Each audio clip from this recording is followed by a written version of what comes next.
Non c'è parole.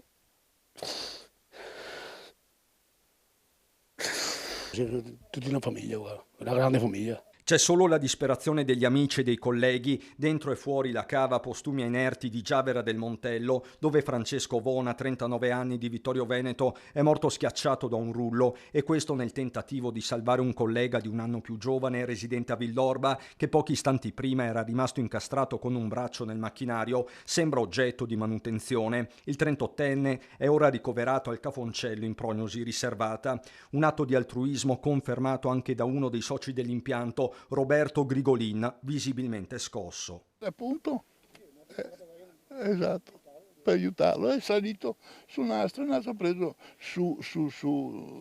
ha perso l'equilibrio, è andato sul coso, insomma, una canala che ha rotto il collo, ci ha rotto l'osso del collo, sembra che sia questo. Insomma. Un gesto di generosità, insomma, che L'istinto ti porta a fare. attimi tragici prima delle 8 del mattino che la procura sta ricostruendo accanto a carabinieri e Spisal, intervenuti con su M118 e vigili del fuoco, sotto la lente l'attivazione delle procedure di emergenza e il corretto uso dei dispositivi di protezione individuale, rilievi meticolosi con la salma affidata al carro funebre dopo oltre 4 ore dall'incidente. Sul posto anche la madre, che colta da malore è stata portata in ospedale con l'ambulanza. È una cosa che è inverosimile quello che è successo. Una persona che era da anni con noi, Era un lavoratore esperto.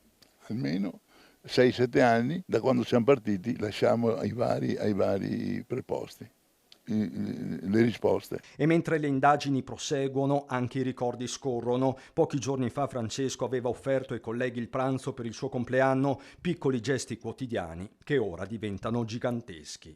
Alle 6 e un quarto l'ho salutato di moda, 6, 10 là. Mi ha salutato, ciao Piero, come va? Come solito facciamo ho fatto 4 risate. Mi ha fatto,